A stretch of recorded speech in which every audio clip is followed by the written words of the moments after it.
aux dirigeants du FMI et de la Banque mondiale. Êtes-vous aveugle pour ne pas voir cette guerre hybride que vit l'Algérie et tout son voisinage?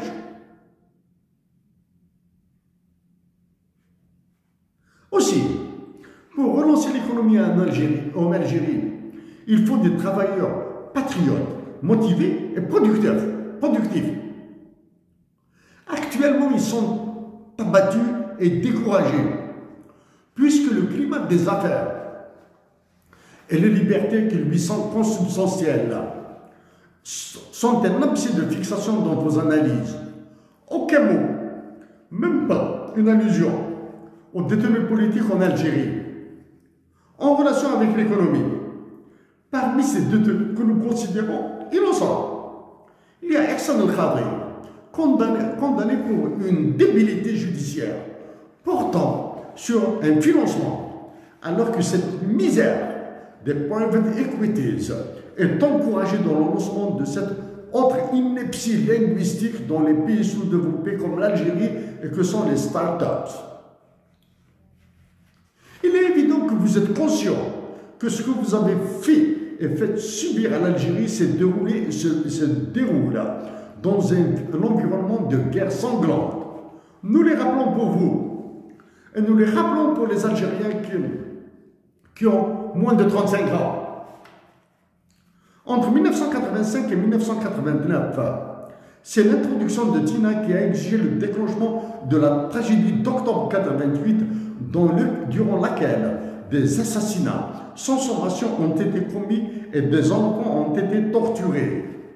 Après le passage de Michel Consu, ancien directeur général du FMI à Alger, si le gouvernement de Mouloud Hamrouch a été passif, celui de Sidi Ahmed Rouzali a été le gouvernement actif et destructeur. À partir de 1990, entrer dans une double guerre, une guerre civile et une guerre contre les civils, ce sont des mots de Hussein Ahmed.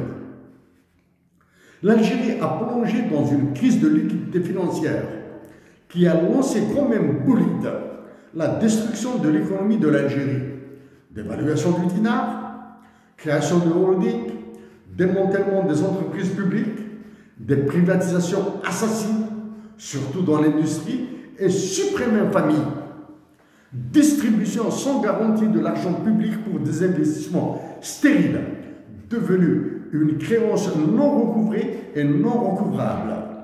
Ce torrent d'argent a alimenté une tornade inflationniste, une trappe de liquidité financière, une prédation adossée à des généraux de l'état-major ou placés dans la haute administration publique. L'assassinat du révolutionnaire Mohamed Boudiaf était l'acte prospectif qui a annoncé ce qui se passe actuellement. Les années 2000, marquées par une autre et terrifiante récession économique, l'explosion du chômage et la continuation du démantèlement du secteur public sont dans la mémoire ensanglantée de la nation dans les assassinats massifs commis y compris par des snipers avec un effarant nombre d'handicapés à vie, ont fait sombrer la Kabylie dans une tragédie comparable à celle de 8 mai 45. Ce massacre a été le masque des ravages, de l'incompétence, de la soumission des dirigeants algériens et des ordres du FMI et de la Banque mondiale. À vous, Président, directeur et économiste du FMI et de la Banque mondiale, l'assassinat d'un enfant de 13 ans durant les événements de 2000 en Kabylie, l'assassinat d'un enfant de 13 ans, Abdelhafid Mesenti, et d'une mère, Nadia Abba, sont parmi les images les plus horribles qui nous hantent. À partir de 2010, c'est la perte de souveraineté sur toutes les richesses naturelles et les espaces maritimes, ainsi que la partie sud du pays qui a été visée. Les soi-disant députés et sénateurs algériens sont vos agents d'exécution. Loin de la vie de la nation, ils ont commencé par approuver l'actuelle constitution rédigée par des Algériens et que nous avons qualifiée d'antipatriotique, criminelle. Et sa version précédente, que nous avons traitée de bâtarde. Ensuite, ils voté la montagne de lois que vous avez ordonnées.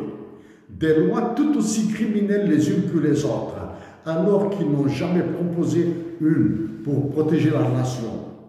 Se sucrant avec de gros salaires et autres facilitations pour d'autres largesses, les lois votées servent d'armes de condamnation à tort et à travers, bondies par certains magistrats d'une justice intégralement privatisée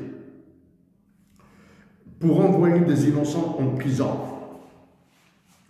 De ce qui précède, et comme dans d'autres pays dans le monde, la dictature militaire et le personnel politique nul qui massacrent sans honte leurs compatriotes, ni respect pour les révolutionnaires qui ont libéré la patrie, sont appréciés du FMI, de la Banque mondiale, qui, pour essaimer l'ultralibéralisme et l'ultracapitalisme, refusent de se prononcer sur ces crimes. Et pour faire un monde honorable, ils promettent une croissance inclusive et fausse protection de l'environnement.